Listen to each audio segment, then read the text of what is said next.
Assalamualaikum warahmatullahi wabarakatuh. Jumpa lagi dalam perkuliahan Startup Management. Kali ini kita sudah masuk ke materi perkuliahan di pertemuan kelima. Di pertemuan kelima kita akan membahas mengenai skema bisnis startup atau kita sebut dengan model bisnis startup. Nah, sebelumnya kita sudah membahas mengenai pengembangan produk dengan metode MVP dan MAP.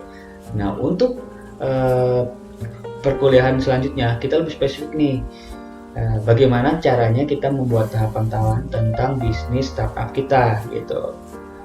Tahapan pertama adalah kita harus mengetahui yang namanya customer segment. Apa sih customer segment itu? Customer segment adalah kita harus mempelajari tentang konsumen kita.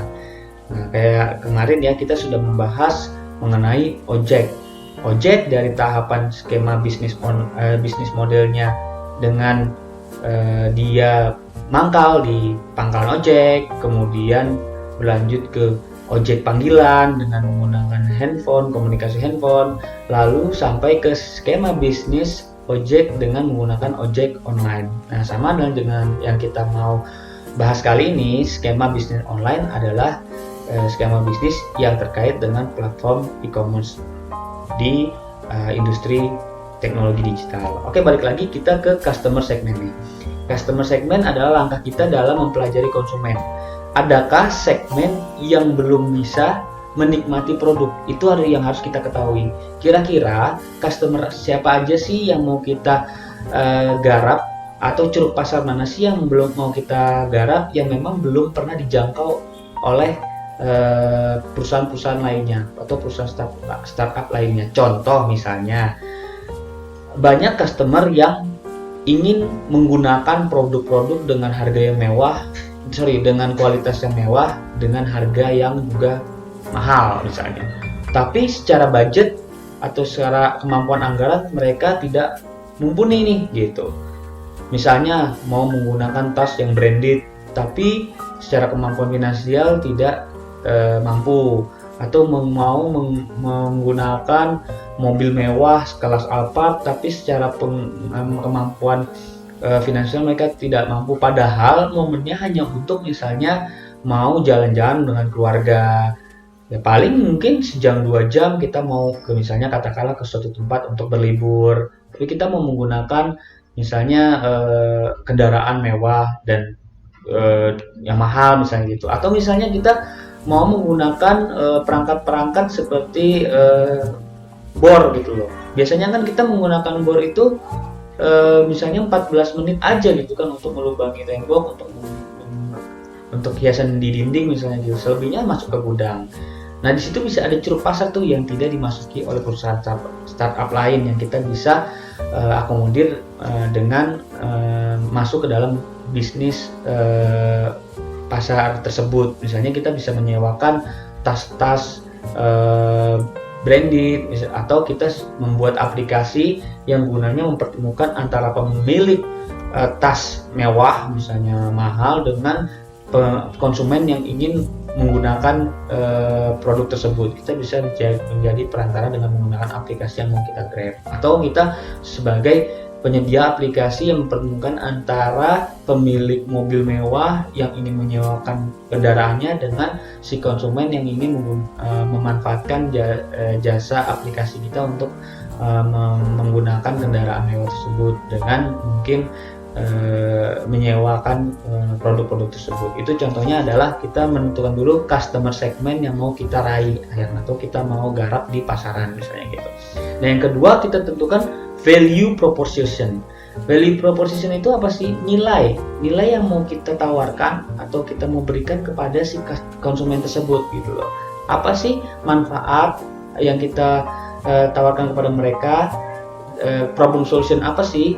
Atau kita menjadi solusi terhadap kebutuhan mereka. Kayak misalnya contoh tadi, mereka ingin menggunakan tas tanpa harus membeli. Nah, kita memberikan problem solver tuh, kita memberikan nilai terhadap si konsumen tersebut. Nilainya adalah apa? Kita memberikan aplikasi sehingga mereka si konsumen tidak perlu harus repot-repot membeli barang mewah tersebut. Cukup dengan menyewa beberapa saat, dengan budget yang mungkin bisa lebih murah, tidak harus membeli, tapi sudah bisa menikmati produk tersebut. Itu kita memberikan value proposition atau manfaat atas adanya produk yang kita tawarkan ke pasaran, aplikasi yang kita tawarkan di pasaran misalnya gitu.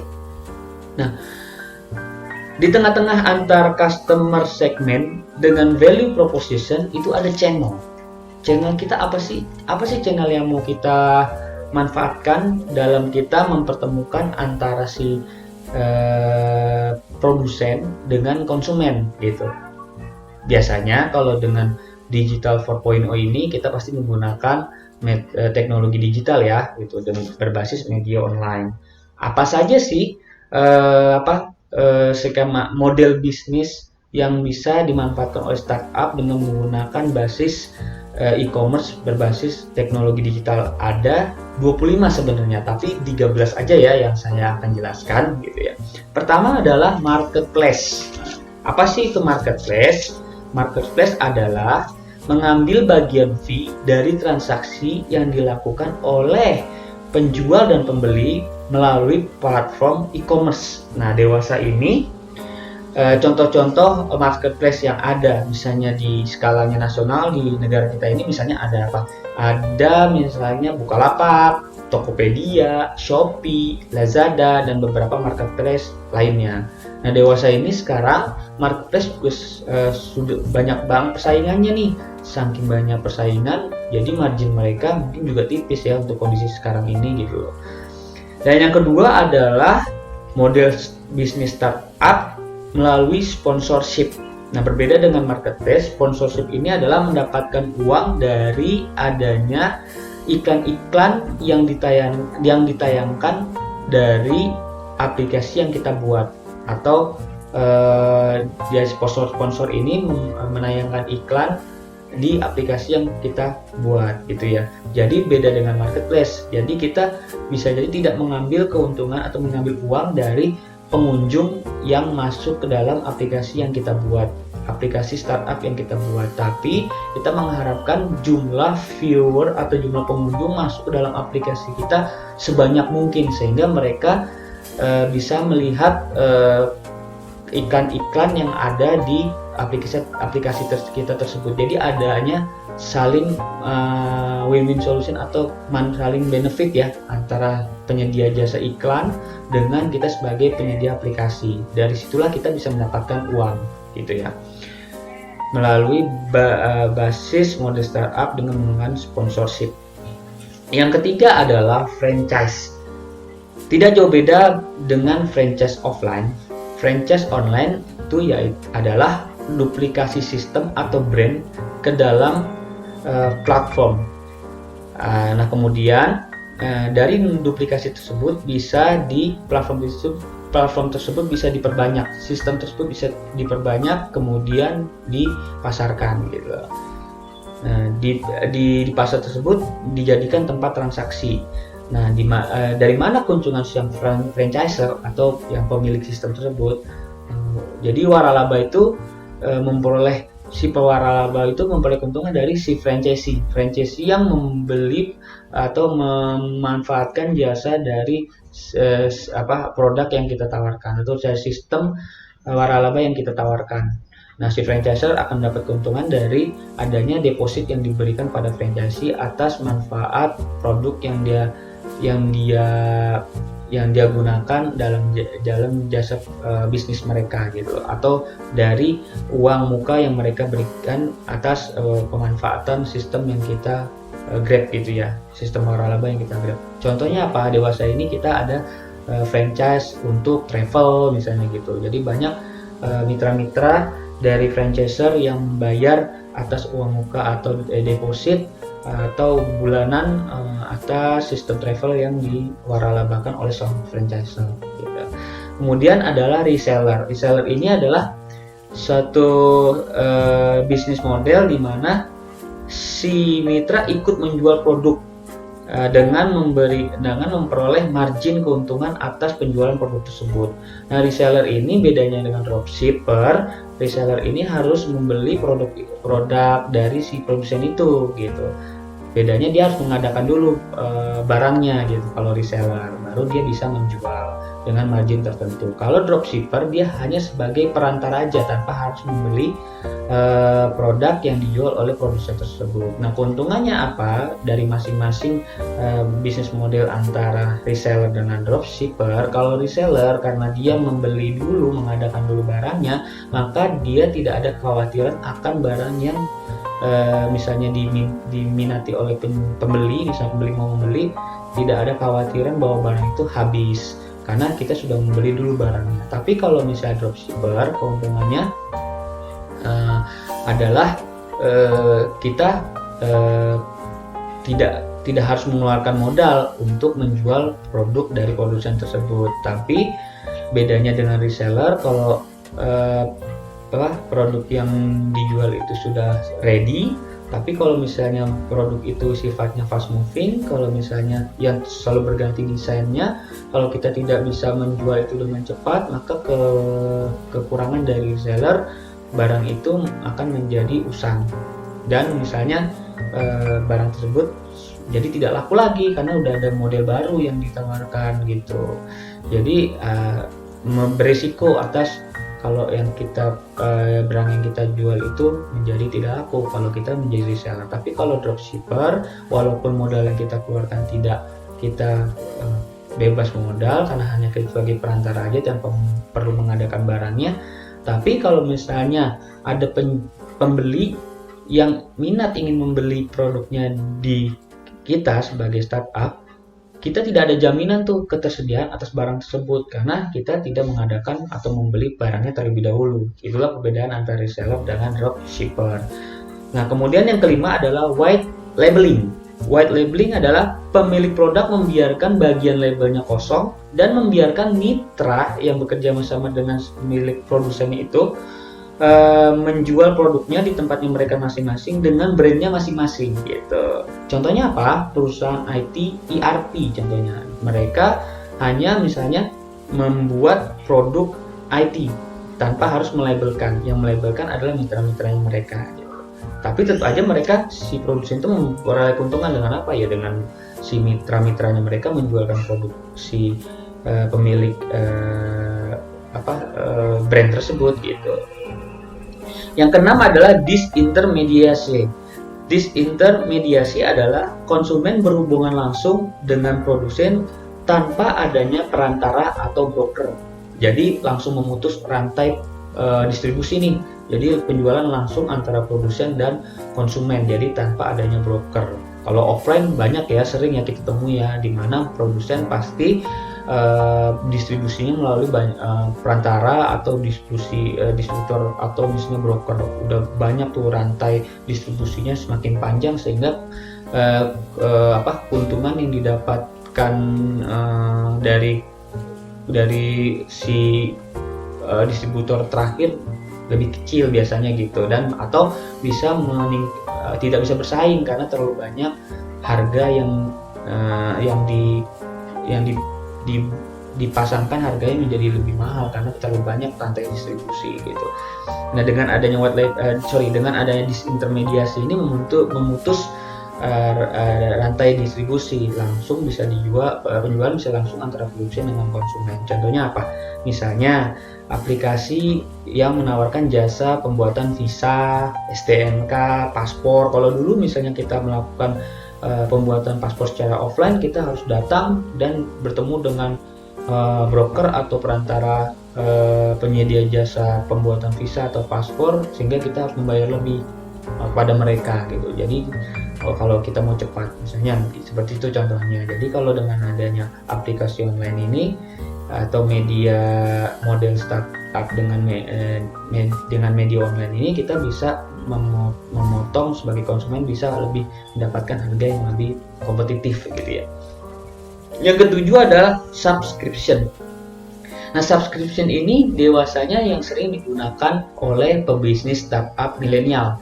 Apa sih di subscription itu? Subscription adalah mengajak orang menjadi member sehingga mereka memiliki account dan bisa sign in atau masuk ke dalam aplikasi online yang kita buat, sehingga di situ kita bisa melakukan penawaran terhadap produk yang kita rintis gitu ya. Contohnya apa? Contohnya adalah aplikasi musik Spotify, Google Ads. Nah, pada saat mereka mau mengakses lebih, si konsumennya itu mengakses lebih, misalnya mereka mau mencari lagu-lagu di Spotify yang trendingnya lagi bagus, atau lagu yang saat ini lagi kekinian. Nah, itu si Spotify atau penyedia aplikasi online itu bisa meminta pembayaran atas fitur yang diminta oleh si konsumen tersebut. Yang kedelapan adalah leasing. Aplikasi digital dengan platform e-commerce dalam bentuk leasing. Tidak berbeda dengan leasing offline, leasing online juga demikian. Leasing online itu aplikasi online dalam bentuk yang menyajikan sistem sewa. Jadi penyedia jasa online ini menghubungkan antara penjual dengan pembeli dan dalam bentuk sistem sewa. Misalnya ya, ada pemilik misalnya rumah atau villa yang tidak pernah ditempati dan mereka bingung harus diapakan gitu loh.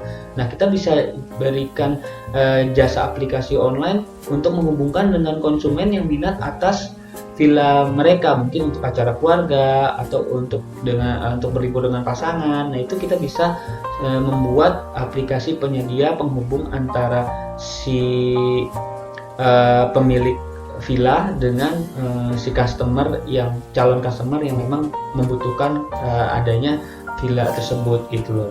Dalam bentuk misalnya sewa villa atau apa, atau kita punya rumah yang mungkin bisa kita sewakan, atau punya ruko, punya tempat usaha yang mungkin bisa kita sewakan. Nah, kita bisa tuh masuk ke situ sebagai jasa penyedia atau perantara antara pemilik properti tersebut dengan si konsumen tersebut. Nah, yang selanjutnya adalah bisnis model startup melalui pre-order. Pre-order itu adalah teknik menciptakan antrian pada saat produk belum tersedia, tapi sudah diberikan kesempatan untuk melakukan pemesanan. Nah, fungsinya apa? Fungsinya untuk mengukur minat. Contohnya, misalnya ada seorang pengusaha developer, ya kan? Dia sudah mempunyai lahan, tapi belum membangun perumahan tersebut, gitu. Dia hanya ingin mengukur seberapa banyak sih minat calon pelanggan yang jika dia membangun rumah di lokasi tersebut, misalnya gitu. Nah, dia bisa langsung bisa menawarkan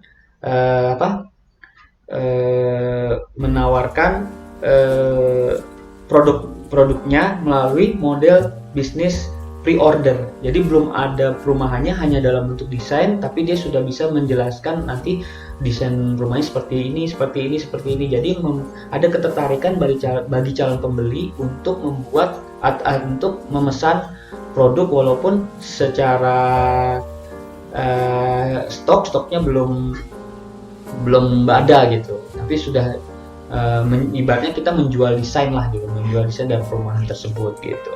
Nah, itu contoh pre-order. Misalnya ternyata kita mentargetkan membangun 100 perumahan nih, tapi minat dari kita menggunakan sistem pre-order ini ternyata cuma 70 orang yang minat atas hunian tersebut, misalnya gitu. Nah, kita bisa bisa dari situ tidak perlu harus riset, kita bisa memangkas biaya pembangunan perumahan sehingga biayanya jauh lebih minim, lebih murah gitu. Jadi kita sudah bisa mengetahui siapa-siapa aja sih calon peminat yang mau membeli hunian perumahan dari seorang pengusaha developer tersebut melalui bisnis online dengan sistem pre-order gitu. Kemudian ke-10 adalah pay per use. Nah, pay per use adalah menawarkan paket-paket sesuai tingkatan penggunaan. Jadi misalnya kita punya paket produk yang mau kita jual secara online, tapi kita mau si pelanggan ini membayar sesuai kebutuhan mereka, sesuai fitur yang mereka gunakan gitu. Misalnya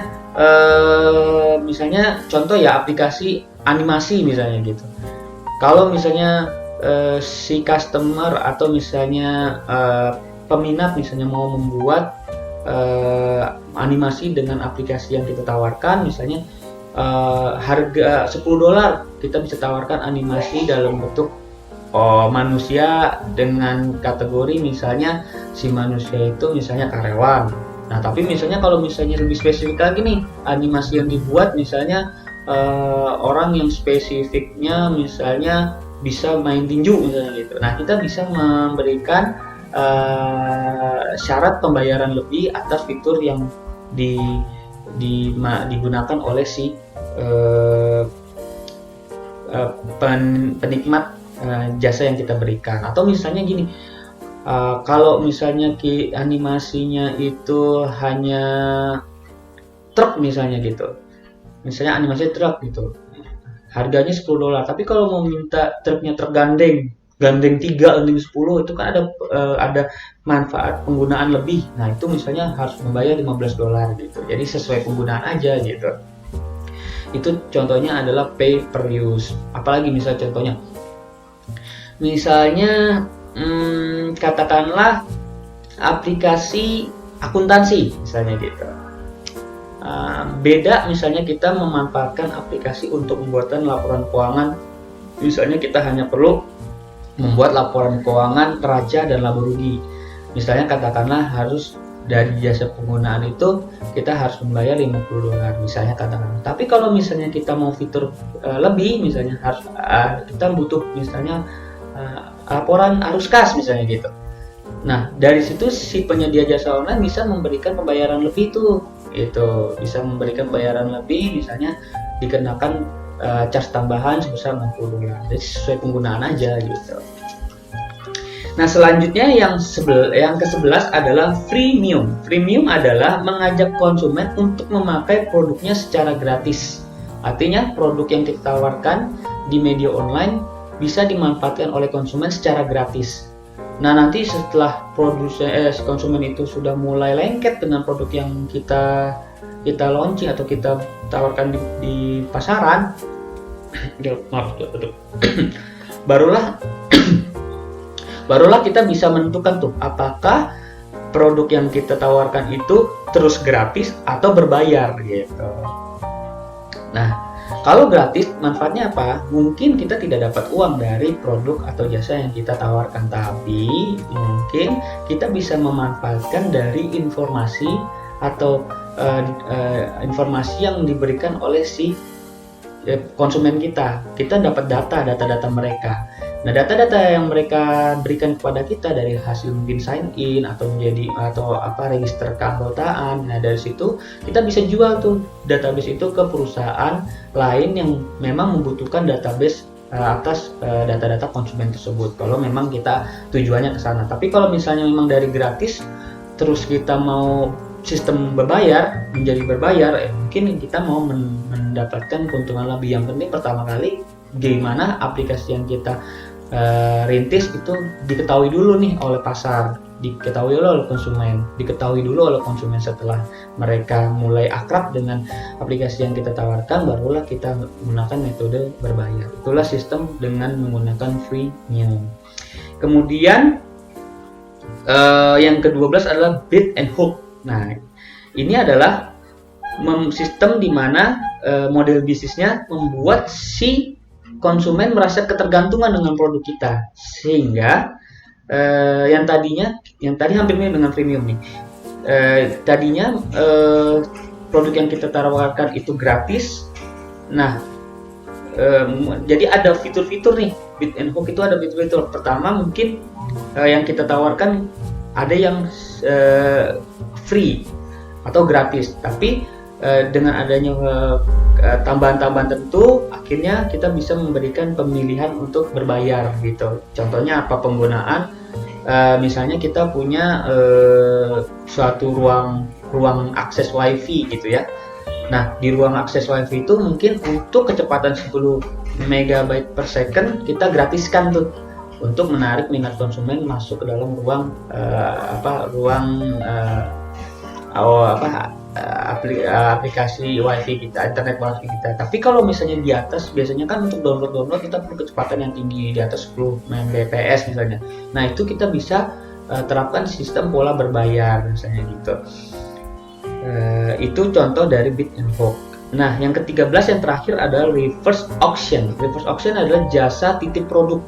Jadi si produsen itu atau penjual itu membuat aplikasi yang fungsinya adalah menitipkan produk untuk dijual lagi, untuk ditawarkan pada si mitra untuk dijualkan ke pasaran dengan menggunakan platform e-commerce. Nah, si mitra itu nanti dapat komisi, ya itu ya, dia dapat komisi dia. Jadi dia menawarkan produk online atau menawarkan aplikasi online pada spesialis misalnya ada orang yang spesialis untuk katakanlah pembuatan software, atau spesialis dalam hal misalnya membuat konten-konten tulisan atau penerjemah dan segala macam. Nah, itu kita bisa memberikan wadah kepada mereka sebagai freelance, aplikasi online freelance yang nanti kepada mereka kita berikan komisi atas jasa yang mereka berikan gitu.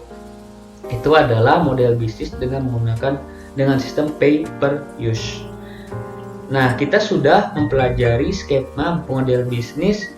Tahapan pertama yaitu customer segment, kedua menentukan value proposition, dan di antara kedua tersebut ada channel yang tadi 13 channel yang saya sebutkan, channel model bisnis saya sebutkan.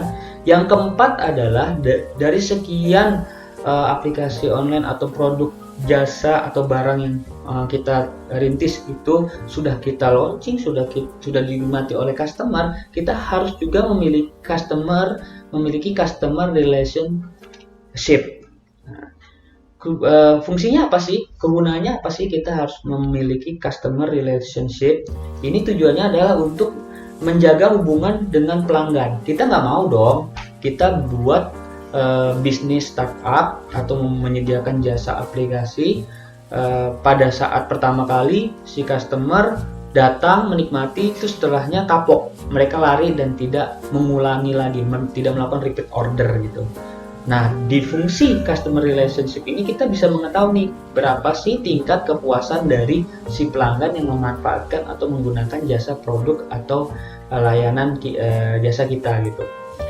Nah, misalnya dalam bentuk apa? Kita membuatnya dalam bentuk rating. Jadi target kita tidak hanya penjualan, tapi target kita juga bagaimana kita mendapatkan kepuasan pelanggan dalam bentuk rating. Jadi kalau kalian misalnya nih sering memanfaatkan jasa aplikasi online, banyak tuh pada saat kita sudah memanfaatkan, mau itu misalnya ojek online, mau itu misalnya pembelian di marketplace, pasti di terakhir setelah barang itu sampai kita suruh memberikan penilaian terhadap kepuasan baik itu layanan maupun produk yang kita jual.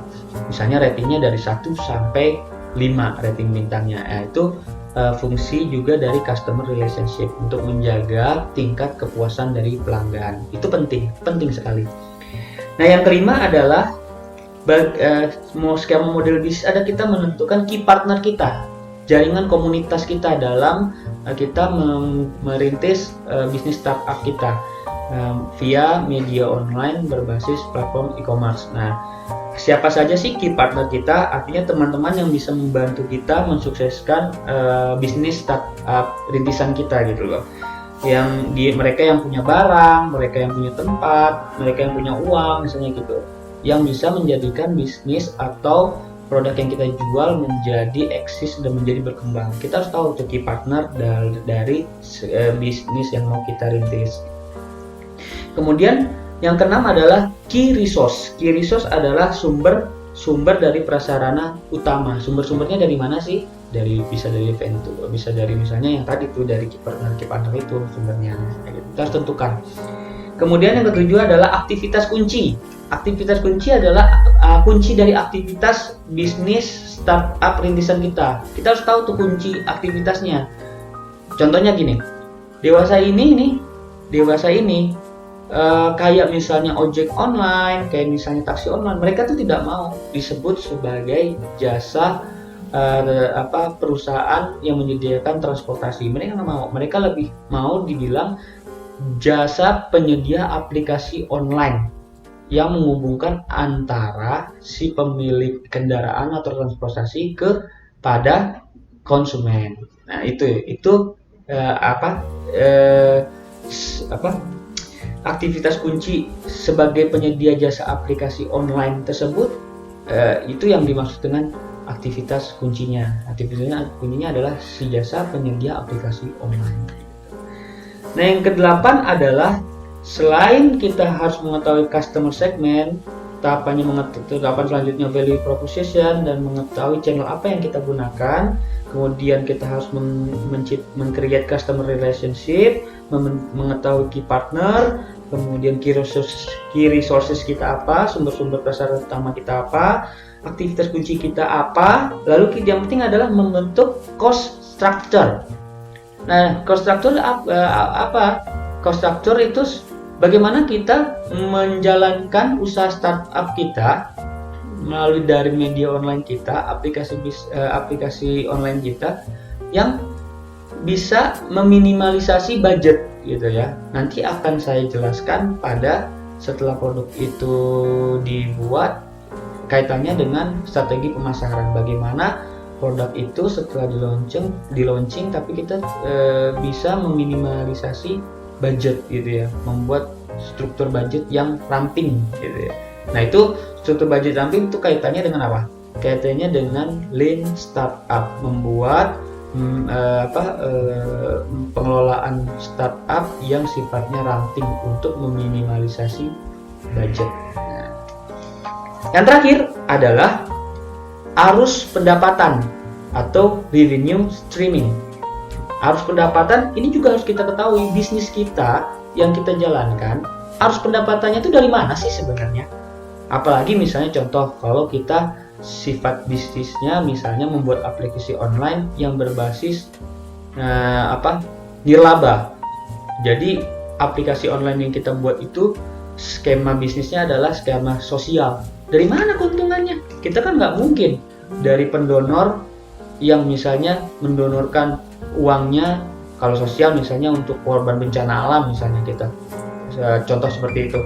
Misalnya kita mencari pendonor yang mau mendonorkan uangnya untuk membantu para korban-korban bencana alam. Kan kita nggak mungkin dong meminta atau mengambil sebagian dari uang pendonor untuk keuntungan pribadi kita, walaupun kita membuat jasa aplikasi online yang sifatnya sosial atau nirlaba. Tapi kita juga nggak bisa hidup itu pasti tanpa uang juga kita nggak bisa hidup kan. Kita juga membuat aplikasi yang tujuannya juga untuk kehidupan kita gitu, kehidupan si seorang startup tersebut, dan untuk pengembangan startupnya sendiri. Dari mana? Ya tadi melalui sponsorship dengan penyedia iklan. Mungkin dari aplikasi, walaupun kita sosial, walaupun kita sifatnya jasa aplikasi penyedia yang sifatnya sosial, tapi dari layanan aplikasi tersebut bisa menghadirkan para sponsorship yang mau menempatkan iklannya di aplikasi kita tersebut. Nah, kita bisa dapat keuntungan dari dari penyediaan iklan tersebut misalnya gitu. Kita tidak perlu harus mengambil uang hasil donasi yang nanti disampaikan ke para korban bencana alam. Nah, itu contohnya ya. Nah, arus kasnya berarti dari nanti pendapatannya dari adanya iklan-iklan misalnya gitu. Itu contoh. Nah, itu sekelumit skema model bisnis dari mulai mempelajari konsumen atau customer segment, terus mempelajari value proposition, kemudian membentuk channel melalui media online, ada 13 tadi, terus membuat customer relationship, tujuannya untuk kepuasan pelanggan, supaya pelanggan tetap lengket dan tetap balik dan repeat order terhadap produk kita.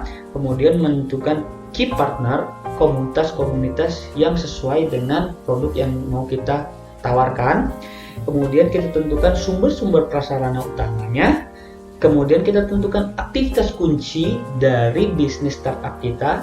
Aktivitas kuncinya apa? Kalau tadi ojek online, aktivitas kuncinya adalah sebagai jasa penyedia aplikasi online dalam hal penghubung antara pemilik transportasi yang mau disewakan atau pengguna jasa penyedia transportasi kepada si konsumen yang memanfaatkan jasa transportasi tersebut. Itu adalah key aktivitas kunci atau key activity. Yang ke-8 kita menggunakan atau mengetahui cost structure kita yang dimana bisa mendapatkan budget yang minim tapi dengan hasil yang maksimal. Kemudian kita harus tahu juga harus pendapatan kita dari mana sih gitu. Tadi saya contohkan kalau misalnya kita membuat aplikasi yang sifatnya nirlaba atau sosial, dari mana harus pendapatan kita, tadi sudah saya jelaskan. Nah, yang selanjutnya adalah kita membahas mengenai strategi pemasaran bisnis startup. Nah, kaitannya dengan tadi ya, cost structure, kita juga harus bisa mampu ya membuat strategi pemasaran yang bisa minim budget, yang bisa mengurangi struktur biaya kita dalam membangun startup atau rintisan usaha yang kita lakukan ini gitu. Ada beberapa tahapan menyusun strategi pemasaran dengan budget yang minim. Pastinya dengan melalui digital marketing ya. Yang pertama adalah mempelajari pelanggan atau mempelajari perjalanan pelanggan atau yang kita sebut dengan customer journey. Nah, apa sih maksud dari customer journey ini? Yaitu langkah-langkah yang diambil ketika pelanggan ingin membeli sesuatu produk dalam jangka waktu tertentu. Jadi kira-kira si pelanggan itu dari mulai dia mengamati produk sampai dia membeli produk tersebut, berapa lama sih konsumen tersebut perjalanannya mengamati, meneliti, dan akhirnya dia membeli produk tersebut. Misalnya contohnya kalau kita berbicara mengenai bisnis otomotif.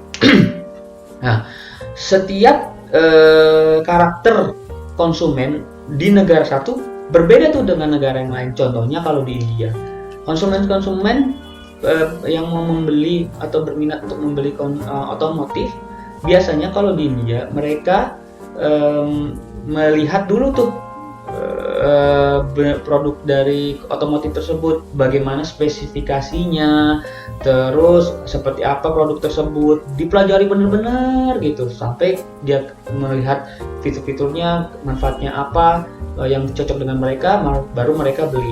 Itu kurang lebih sekitar 2 bulanan sampai mereka membeli produk tersebut. Tapi kalau di Indonesia berbeda, cukup satu bulan sampai dia membeli produk otomotif tersebut, karena karakter pembeli di India dengan Indonesia berbeda. Kalau pembeli di India mereka lebih lihat spesifikasi, kalau kita udah lihat spesifikasi duluan. Mungkin dengan adanya pameran kita udah melihat seperti apa kendaraan tersebut.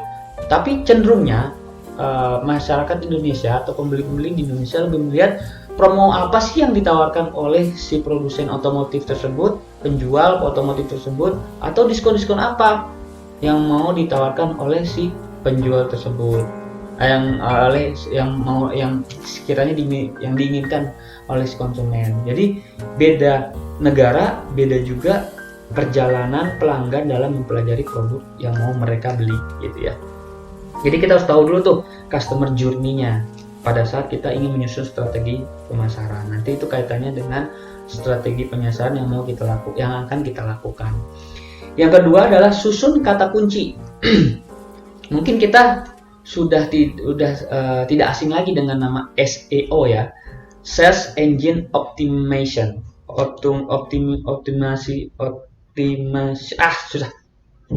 Optimization. SEO itu mengacu pada perjalanan pelanggan. Jadi yang tadi tahapan pertama, SEO itu mengacu pada kita mengetahui perjalanan pelanggan dalam membeli produk. Nah, dari situ kita bisa mengetahui tuh SEO yang mau kita create gitu ya. Nah, kalau kita misalnya mau buat SEO di sistem pencarian mesin pencari Google misalnya gitu. Kita lihat nih kalau di Indonesia tadi kan minat calon pembelinya lebih minat pada promosi-promosi, diskon-diskon sebelum mereka memutuskan untuk membeli kendaraan misalnya gitu. Nah, kita bisa membuat kata kunci yang nanti diklik oleh si pembeli untuk mencari informasi tersebut dengan menggunakan kata kunci diskon kendaraan misalnya gitu. Nah, itu penting kita membuat kata kunci dalam mempersiapkan SEO yang mau kita Grab di mesin pencari atau search engine. Nah, yang ketiga adalah membuat solusi kreatif atas permasalahan yang ada di pasaran. Jadi kita yang ketiga dalam menyusun strategi pemasaran adalah kita cari solusi yang kreatif. Jadi saran saya, jangan memberikan atau menawarkan solusi yang sama dengan permasalahan yang berbeda. Itu udah pasti berbeda. Misalnya contohnya gini, ini paling penting ya, krusial sekali. Misalnya kita mau memberikan solusi bahwa katakanlah gini, satu si konsumen sebenarnya mereka lapar, dan yang satu mereka butuh pendidikan yang layak. Kita berikan solusi yang sama kepada mereka. Misalnya kamu lapar, saya lapar hari ini, tapi kita beri solusi sama seperti pendidikan yang layak. Misalnya gitu. Misalnya ya udah, kalian berdua harus misalnya datangi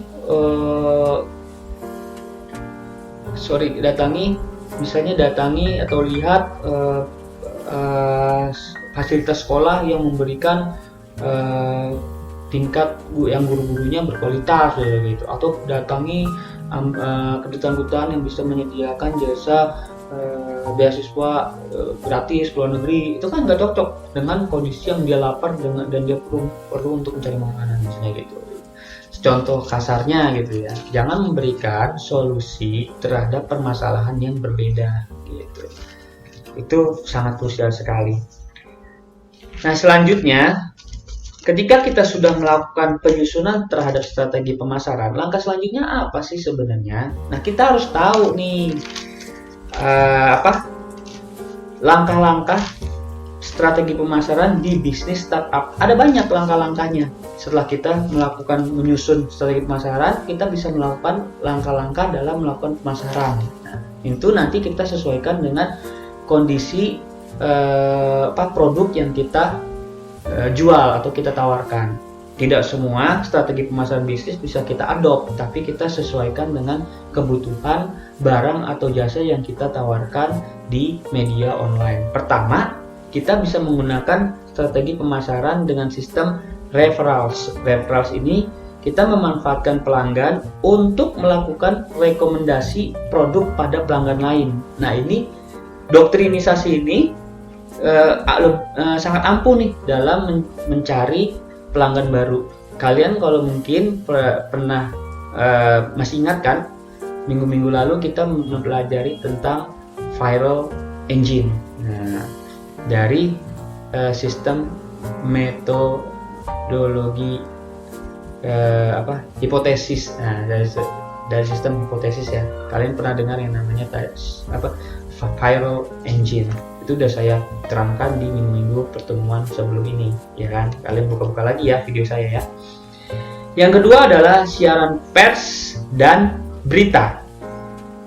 Apa maksudnya? Mengkaitkan produk dengan berita yang menjadi topik utama dan atau bisa juga melalui konten atau artikel. Jadi pada saat kita melakukan strategi pemasaran dengan menggunakan siaran pers atau berita, kita membuat berita yang menjadi topik utama atau membuat konten atau artikel yang terkait dengan produk yang kita launching, yang kita pasarkan atau kita tawarkan. Nah, kemudian yang ketiga adalah konten marketing. Konten marketing adalah promosi dengan menginformasikan hal-hal baru dan unik bagi pelanggan. Jadi kita memberikan apa saja sih kalau dia membeli produk kita tuh, keuntungannya apa, benefitnya apa, nilai lebihnya apa, keunikannya tuh apa. Nah, kita tawarkan atau kita tuangkan dalam bentuk membuat konten-konten marketing gitu. Pastinya secara online ya. Keempat adalah yang tadi ya. Nah, yang tadi itu ya, terkait dengan menyusun strategi pemasaran, membuat atau mengoptimalkan search engine optimization. Search engine optimization. Search engine optimization adalah membuat bisnis Anda populer di mesin pencari manapun dengan membuat kata kunci yang sedang trending saat itu, yang terkait dengan produk yang kita jual pastinya ya. yang sedang viral. Jadi kata kuncinya itu yang viral gitu, yang dicari orang yang terkait dengan produk yang kita jual. Nah, itu adalah mengoptimalkan Search Engine Optimization. Yang kelima adalah sosial media. Wah, apalagi sekarang seluruh dunia udah tidak lagi asing dengan namanya media sosial. Semua orang berinteraksi, berkomunikasi dengan menggunakan media sosial, ya sosial media ya.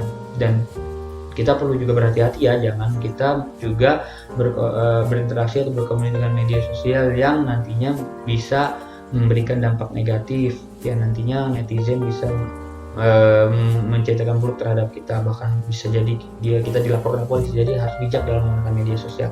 Nah, balik lagi ke media sosial, kita juga bisa menyusun strategi pemasaran dengan memanfaatkan media sosial media yang kita sebut dengan social media marketing, yaitu promosi di media sosial, baik itu Facebook, Twitter, Instagram, email, dan lain-lain. Itu ya, itu cara bentuk pemasaran bisnis startup secara online. Strateginya seperti itu ya. Yang keenam adalah melalui email marketing.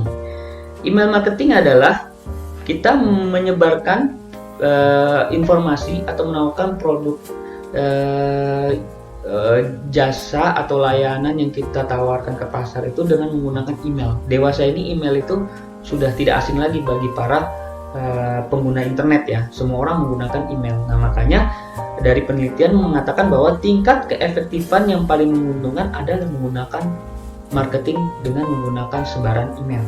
Itu lebih efektif, lebih bisa menjangkau siapa saja sih yang mau atau minat terhadap produk yang kita jual atau kita tawarkan di pasar.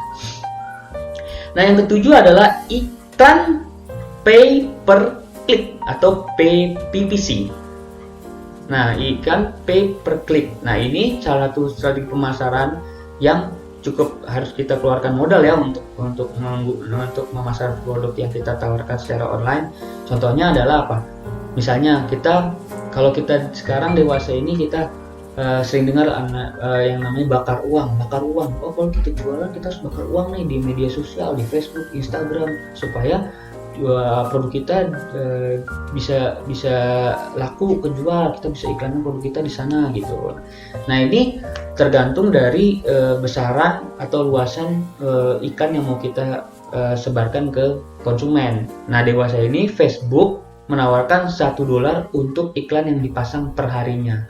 Ya, tidak terlalu mahal lah ya supaya produk yang kita launching ke pasaran itu diketahui konsumen dan dia bisa membeli produk kita. Itu contoh iklan pay per click.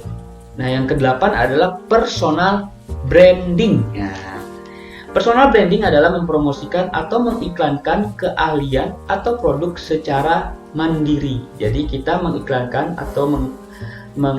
kita sendiri nih, keahlian kita secara mandiri, produk yang ditawarkan secara mandiri.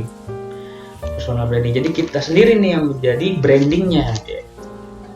Si pemilik produk aplikasi online sendiri yang menjadi brandingnya atau personal branding. Misalnya dulu kayak Bukalapak tuh kan, CEO-nya Ahmad Zaki yang menjadi talent untuk iklan si Bukalapak sendiri, melakukan personal branding dia supaya si Bukalapaknya ini juga terkenal, si CEO-nya juga terkenal, gitu, personal branding.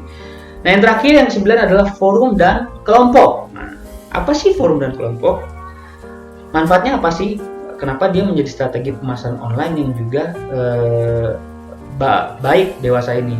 Yaitu berkumpul dengan pebisnis lainnya. Nah, kalau kata orang motivator, kalau kita mau jadi bisnismen, maka kita harus berkumpul dengan sesama pebisnis. Kalau kita mau menjadi pengajar, maka kita juga harus berkumpul dengan si pengajar. Kalau kita mau menjadi pendakwah, maka kita juga harus berkumpul dengan orang-orang yang pintar berdakwah, gitu. Nah, ini contohnya gitu, kita harus masuk ke dalam forum dan kelompok online. Jadi berkumpul dengan pebisnis yang lain melalui forum dan kelompok, atau kita membaca buku sebagai sumber pengetahuan kita dalam kita menjalankan bisnis rintisan yang mau kita upgrade ke pasaran. Oke, kita sudah membahas skema model bisnis. Kita juga sudah membahas dan menyusun strategi pemasaran yang bagaimana bisa meminimalisasi budget dan anggaran, ya kan, secara digital media atau digital marketing. Nah, selanjutnya saya tak lupa ada tugas yang harus kalian kerjakan, ya kan? Pastinya saya ingin tahu seberapa kalian bisa menerima atau menyerap ilmu yang telah saya berikan kepada kalian. Makanya penting tugas saya berikan kepada kalian.